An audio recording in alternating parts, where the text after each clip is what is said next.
कमळी या मालिकेच्या येणाऱ्या भागामध्ये धमाकेदार असा ट्विस्ट येणार आहे. तर प्रेक्षकांनो, इथे आता कमळीने अपघात झालेल्या आजोबांना रक्त दिलेलं असतं.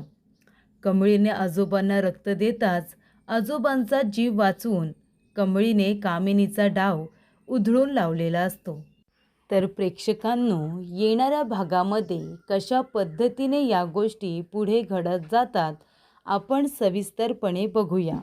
तर इथे अन्नपूर्णाने अधिक मासाचं व्रत केलेलं असतं. आपल्या कुटुंबासाठी, कुटुंबाच्या सुखासाठी, आजोबांसाठी आणि विखुरलेली नाती पुन्हा एकत्र यावी यासाठी. आणि तिकडे सरूने सुद्धा आपल्या कुटुंबाच्या भल्यासाठी व्रत करायचं ठरवलेलं असतं. दोघी जणी कठीण व्रत करत असतात, पण कामिनीला अन्नपूर्णाचं हे व्रत पूर्ण होऊ द्यायचं नसतं. अन्नपूर्णाचं व्रत जर पूर्ण झालं आणि ते फळाला आलं तर तिची विखुरलेली नाती एकत्र येतील, तिचा नवरा बरा होईल आणि ते कामिनीसाठी योग्य नाही हे तिला समजलेलं असतं.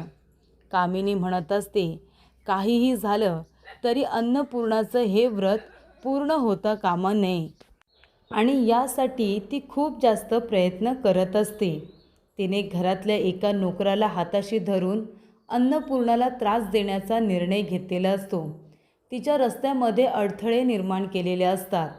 बाहेरून आता पाणी आणून सार्वजनिक नळावरून इथे आता महादेवांना अभिषेक द्यायचा असतो आणि ते पाणी आणण्यासाठी पूर्णपणे घरापासून लांब जावं लागत असतं आणि ते सुद्धा अणवणी पायांनी चालत. इथे पाणी आणत असताना पायाला तिच्या खडे वगैरे रुपत असतात. एवढं सगळं करूनसुद्धा कामिनी काही गप्प बसत नाही. रस्त्यावरती तेल टाकणं, लादीवरती तेल टाकणं, त्याचबरोबर इथे आरशाने तिच्या डोळ्यावरती चमकवणं. आरशाने आता डोळ्यामध्ये चमक गेल्यामुळे इथे आता सूर्यप्रकाश तिच्या डोळ्यांना खुपतो आणि ती चक्कर येऊन खाली पडते. कारण तो व्रत निर्जली असतो. काही खायचं नाही, काही प्यायचं नाही. अंगामध्ये त्राण कुठून येणार? कारण इथे अन्नपूर्णाचं आता वय आहे, त्यामुळे तिला ते झेपत नाही आणि ती चक्कर येऊन खाली कोसळते. आणि तेव्हाच प्रेक्षकांनो, ही गोष्ट आता समजलेली असते आपल्या कमळीला की अन्नपूर्णाला चक्कर आली आहे म्हणून. राजन काका लगेच तिला तिच्या रूममध्ये घेऊन जातात. पण ही आता आनंदाची बातमी कामिनी आपल्या मुलीला आणि नातीला फोन करून सांगते. ती म्हणत असते की रागिनी आणि अनिका, आनंदाची बातमी आहे. ती म्हातारी आहे ना, ती थेरडी, ती चक्कर येऊन पडली. तेव्हा अनिका म्हणते, म्हणजे ती मेली का? कामिनी म्हणते, नाही ग, अजून मेलेली तर नाही आहे, जिवंत आहे ती. पण तरीसुद्धा त्या म्हाताऱ्यासारखी तिची अवस्था नक्कीच होऊ शकते. आपल्याला तेच तर हवं आहे. तेव्हा अनिका म्हणत असते, वा ग्रॅनियाजी वा, तू तर इथे गुड न्यूज दिली. आणि हे बोलणं बंड्या ऐकतो. बंड्या म्हणतो की कामिनी आजीने अन्नपूर्णा आजीला पाडलं आणि इथे अनिका आणि रागिनी दोघीजणी खुश होत आहेत. ही गोष्ट जाऊन मला कमळीला सांगायला पाहिजे. तेव्हा तिथे बंड्या जातो आणि म्हणतो, कमळे, अगं आत्ताच मी त्या अनिकाचं आणि रागिनी आंटीचं बोलणं ऐकलं. अगं त्या कामिनी आजीने आपल्या अन्नपूर्णा आजीला पाडलं ग, ते चक्कर येऊन पडल्यात. त्यांचं व्रत की काय होतं ना. तेव्हा कमळी म्हणते, काय, अन्नपूर्णा आजी पडल्या? मला तिथं जायला हवं बंड्या. तेव्हा निंगी म्हणते, अगं पण कमळे, तू तिथं कशी काय जाणार? त्यांना ते नाही आवडलं तर? आपल्याला परत हकललं तर? कमळी म्हणते, हकललं तर हकललं, माझा अपमान केला तरी चालेल, मला काही बोलले तरी चालतील, पण मला माझ्या आजीकडं जायचं आहे. आणि तेव्हा कमळी कुणाचं काही ऐकत नाही आणि आपल्या आजीकडे, अन्नपूर्णा आजीकडे धावत पळत जायला निघते. आणि तेव्हा प्रेक्षकांनो, तिथे गेल्यानंतर आता आजी तर बेशुद्ध असते, पण कमळी तिथे जाते, अन्नपूर्णा आजीला भेटते आणि म्हणते की आजी, मला माफ करा, पण तुम्ही लवकरात लवकर बऱ्या व्हा. मी इथे आलेलं कदाचित तुम्हाला आवडणार नाही, पण मी तुमच्यासाठी आली आहे इथे. तेव्हा राजनला खूप छान वाटतं की कमळी त्या ठिकाणी अन्नपूर्णासाठी गेलेली असते. तेव्हा ती राजन काकांना म्हणते की आजीचं अपूर्ण राहिलेलं व्रत आता मी पूर्ण करणार आहे. आजीने हे व्रत आपल्या कुटुंबाच्या सुखासाठी, त्याचबरोबर आजोबांसाठी आणि आपल्या नात्यांसाठी केलं होतं ना. आता त्यांचं हे व्रत मी पूर्ण केल्याशिवाय राहणार नाही. आणि असं म्हणून ती आता इथे व्रताला सुरुवात करते. तेव्हा निंगीने राजन काकांना सांगितलेलं असतं की कमळीने सकाळपासून काही खाल्लेलं नाही आहे. आज तिचं प्रोजेक्ट होतं ना, त्यासाठी तिने रात्रभर आणि सकाळपासून इथे आता तीच तयारी केली होती. ती स्पीच तयार करत होती, तिचं प्रेझेंटेशन तयार करत होती. त्यामुळे तिने काही खाल्ले पिलेलं नाही आहे. तिला आधी काहीतरी खायला सांगा. तेव्हा इथे आता राजन काका कमळीला म्हणतात, तू व्रत कर पण तू खाऊन कर. ती म्हणते, नाही मी आता काय बी खाणार नाही. अन्नपूर्णा आजीने इथे निर्जला व्रत केलं होतं ना, मी सुद्धा तसंच करणार. बरं झालं योगायोगाने का होईना मी पण सकाळपासून काहीच खाल्लेलं नाही आहे. तुम्ही नका काळजी करू, आपलं व्रत पूर्ण होणारच. अन्नपूर्णा आजींसाठीच तर मी इथे आली आहे. आणि मग इथे कमळी आता अन्नपूर्णा आजींप्रमाणेच व्रताला सुरुवात करते. ती आता उचलते इथे कळशी आणि पाणी आणायला जाते. आणि अर्धवट राहिलेलं इथे व्रत तिने पूर्ण केलेलं असतं. कळशीने पाणी आणून महादेवांना अभिषेक दिलेला असतो आणि आपलं हे अधिक मासाचं व्रत तिने पूर्ण केलेलं असतं. ते व्रत झाल्यानंतर इथे आता आजी शुद्धीवरती आलेली असते. आणि तेव्हा प्रेक्षकांनो राजन काका म्हणत असतात की आई कमळी आली आहे इथे, तू व्रत पूर्ण करायला जाऊ नकोस, तुझं व्रत कमळी पूर्ण करते. आणि मग राजन काका म्हणतात, आई तू कमळीला माफ कर ना, कमळीने काही चुकीचं केलेलं नाही आहे.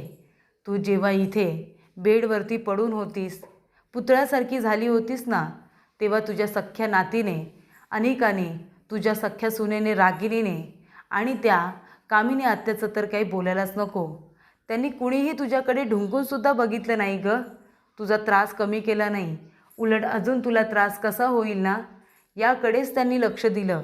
कळते का तुला? मग मी कमळीकडे गेलो, मी तिला रिक्वेस्ट केली. ती खोटं बोलायला तयार नव्हती आई, पण माझ्यासाठी आणि तुला बरं करायचं होतं म्हणून तिने ही माझी अट मान्य केली आणि ती आपल्याकडे तुझी मोठी नात म्हणून आली. आई आता तूच मला सांग, तिने काय फसवलं ग आपल्याला? काय तिने आपलं नुकसान केलं? तिने आपल्याला फसवलं, विश्वासघात केला, हे शब्द तिच्यासाठी तुम्ही वापरू नका. मला ते सहन नाही होत. कारण कमळीने कोणालाही फसवलेलं नाही, लुबाडलेलं नाही. आपल्या घरामध्ये तू तुझी मोठी नात म्हणून तुझ्यासाठी आली, तुला बरं करण्यासाठी आली. आणि तू काय दिलंस तिला? तू तिला घरातून हाकलून दिलंस, तू तिचा अपमान केलास. आई मला तुझ्याकडून ही अपेक्षा नव्हती. मला तर वाटलं होतं तू तिचं कौतुक करशील, पण तू तसं काहीच केलं नाहीस आई.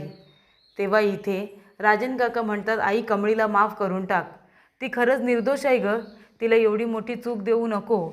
आता पण तिला कळलं की तुला इथे चक्कर आली, ती सगळं काही टाकून इथे निघून आली. शक्य झालं असतं तर ती पुन्हा इथे कधीच आली नसती. एवढा तिचा अपमान केला आहेस तू, तिला चार चौघांमध्ये हाताला धरून घरातून हाकलून दिलंस आई. इथे एखाद्याची काळजी घेणं, त्याला बरं करणं ही जर फसवणूक असेल तर हो, केले कमळीने फसवणूक, तुझी केले फसवणूक. स्वतःचे इथे तत्त्व बाजूला ठेवून ती खोटं बोली फक्त माझ्या शब्द राखण्यासाठी आणि तुला बरं करण्यासाठी. आणि ते कमळीने केलं आई.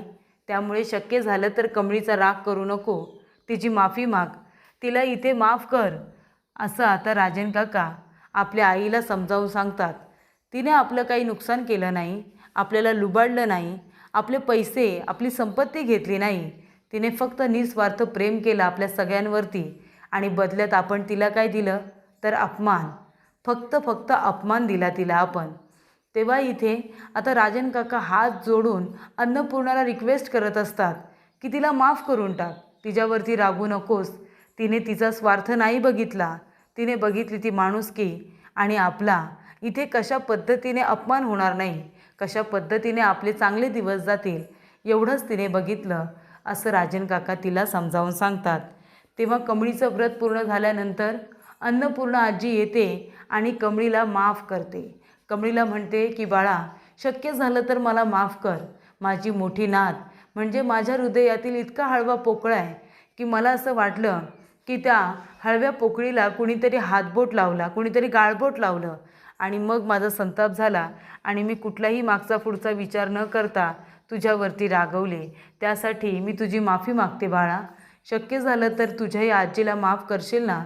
अन्नपूर्णाचा हा आता स्वभाव कमळीला खूपच जास्त मनाला लागतो की जरी ती रागवली होती तरी चुकीची जाणीव झाल्यानंतर तिने माझी माफी मागितली आणि इतकी मोठी माझी आजी वयीनेसुद्धा आणि मानानेसुद्धा तरीसुद्धा आपल्या नातीची माफी मागताना त्यांना अजिबातच इथे कुठल्याही पद्धतीचा कमीपणा वाटला नाही. या गोष्टीचा तर तिला वेगळाच अभिमान वाटत असतो. कमळी म्हणते, आजी माफी मागू नका. अहो तुम्ही तर माझी आजी आहे ना, मी तर तुम्हाला माझी आजी मानतो, मी तुमची नातच आहे. मग नातीने आपल्या आजीसाठी जर केलं तर कुठे बिघडलं? तेव्हा तुम्ही मला माफ केलंत ना, हीच माझ्यासाठी खूप मोठी गोष्ट आहे. आणि ती आपल्या आजीला आता घट्ट मिठी मारते. आणि तेव्हाच प्रेक्षकांनो, इथे आता कमळीच्या जीवावरती उठलेल्या कामिनीला आता आजोबांनी चांगलाच धडा शिकवलेला असतो. कमळीच्या अंगावरती पूजा करत असताना लोखंडी सळ्या पडाव्या म्हणून तिने नोकराला सांगितलेलं असतं. त्यामुळे इथे कमळीवरती सळ्या पडतील, तिच्या अंगाला होल पडतील, चाळण होईल तिच्या अंगाची, असं आता म्हणणाऱ्या कामिनीच्या आजोबांनी थोबाडीतच दिलेली असते. तेव्हा इथे कामिनी म्हणते, अरे देवा, हात बरा झाला तुझा तर माझ्या थोबाडीत दिलीस का? माझ्या थोबाडीत मारलंस? उद्या जर बोलायला लागलंस ना तर सगळ्यांना ओरडून ओरडून सांगशील की मीच तुझी ही अवस्था केली, मीच तुला व्हीलचेअरवरती आणले, तुझ्या अन्नपूर्णाला, तुझ्या बायकोलासुद्धा मीच मारण्याचा प्रयत्न केला. हे सगळं जाऊन तू तुझ्या लेकाला, राजनला आणि तुझ्या त्या नातीला सांगशील ना, बरोबर ना? पण आता नाही. तू जर बरा झालास तर माझ्यासाठी खूप मोठी झोक्याची घंटा आहे आणि हा एवढा मोठा धोका मी पत्करणार नाही आहे. काही झालं तरीसुद्धा तू बरा होता कामा नये. त्यामुळे ना आत्ताच तुझी वाट लावते, थांब. एका बाजूला कमळी आणि अन्नपूर्णा दोघीजणी एकत्र आलेले असतात आणि त्याचबरोबर एका बाजूला इथे कामिनी म्हणते, चल दादा चल, तुझी आता वाट लावते चल. आणि तिने व्हीलचेअर रस्त्यावरती आणलेली असते आणि ती म्हणते की चल ढकल गाडी, तुझी ही अवस्था मीच केली होती, तुला जागेवरती बसवलं होतं, पण आता तुला ह्या जागेवरूनसुद्धा, ह्या रस्त्यातूनसुद्धा बाजूला काढणं गरजेचं आहे. कारण तू जिवंत राहिलास ना आणि बरा झालास तर माझ्यासाठी खूप मोठा धोका निर्माण होऊ शकतो. आणि तेव्हा ती म्हणते, जा दादा जा, जिथे जायचं आहे तिथे जा. तर इथे आता गाडी येते, टेम्पो येतो आणि इथे आपल्या आजोबांच्या व्हीलचेअरला आता उडवून गेलेली असते. आजोबा व्हीलचेअरवरून खाली कोसळलेले असतात. व्हीलचेअर एका बाजूला, आजोबा एका बाजूला. त्यांच्या तोंडातून, त्यांच्या हातापायातून रक्त येत असतं. आणि तेव्हा इथे कमळी आनंदाने आपल्या घरी जायला निघालेली असते, कारण अन्नपूर्णाने तिला माफ केलेलं असतं. आणि तेव्हाच रस्त्यामध्ये पडलेले आजोबा निंगीला आणि कमळीला दिसतात. तेव्हा इथे निंगी आणि कमळी दोघीजणी लगेचच राजन काकांना फोन करतात. इमर्जन्सीमध्ये आजोबांना इथे आता हॉस्पिटलला घेऊन जातात.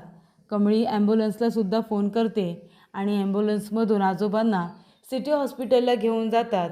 आणि इथे डॉक्टर इमर्जन्सीमध्ये उपचारसुद्धा सुरू करतात. ते म्हणतात, पण रक्तस्राव खूपच जास्त झालेला आहे, त्यांना इथे ब्लडची गरज आहे. अन्नपूर्णा, राजन सगळेजण घाबरलेले असतात. राजन काका म्हणतात, माझं ब्लड घ्या ना, माझं आणि माझ्या बाबांचं सेमच आहे. तेव्हा इथे राजन काकांचं ब्लड ग्रुप चेक केलं जातं, ते मॅचिंग होतं, पण त्यांचं ब्लड घेतलं जात नाही, कारण राजन काकांचा BP खूपच जास्त वाढलेला असतो आणि BP वाढल्यानंतर त्यांचं इथे रक्त एवढं घेणं हे योग्य नाही, असं आता डॉक्टरांना वाटतं. तुमचा BP कंट्रोलमध्ये येऊ द्या, नाहीतर आम्ही BP वाढल्यानंतर इथे ब्लड नाही घेऊ शकत, असं सांगितल्यानंतर कमळी म्हणते की डॉक्टर, माझं रक्त चेक करा, बघा आजोबांबरोबर मॅच होते का, प्लीज तुम्ही चेक तर करा. तेव्हा इथे कमळीचं रक्त चेक केलं जातं आणि प्रेक्षकांनो, योगायोग तरी बघा, कमळीचं रक्त आजोबांच्या रक्ताबरोबर मॅच होतं. आणि मग काय प्रेक्षकांनो, मुलाने नाही पण नातीने इथे आता आपल्या आजोबांना रक्त देऊन आजोबांचा जीव हा वाचवलेला असतो. म्हातारा आता रस्त्यातून बाजूला होणार म्हणून कामिनी आनंद साजरा करत असते की माझं सत्य आता कुणालाही कळणार नाही. पण कमळीने इथे आता कामिनीचा डाव उधळून लावलेला असतो. आजोबांना नातीने रक्त देऊन आजोबांना शुद्धीवरती आणत त्यांना बरं केलेलं असतं. त्यामुळे कामिनी घाबरलेली असते. अन्नपूर्णाने कमळीला माफ केले म्हणजे आता कमळीचं सतत घरी येणं जाणं असणार, त्यामुळे माझं सत्य समोर यायला वेळ लागणार नाही, असं कामिनीला वाटतं. आजोबांना रक्त देऊन बरं केल्यामुळे अन्नपूर्णा हात जोडून इथे कमळीचे आभार मानते. आणि इथे आता अधिक मासाचं व्रत इतकं फळाला आलेलं असतं की कमळीने अन्नपूर्णाचं व्रत पूर्ण केलेलं असतं. अर्धवट व्रत पूर्ण करून तिने अन्नपूर्णाला सुद्धा बरं करत आजोबांचा जीव देखील वाचवलेला असतो. अशा पद्धतीने प्रेक्षकांनो, इथे आता व्रत पूर्ण झाल्या झाल्या विखुरलेली नाती ही संपूर्णपणे एकत्र आणत इथे आता महाजनांचं कुटुंब पूर्ण झालेलं असतं.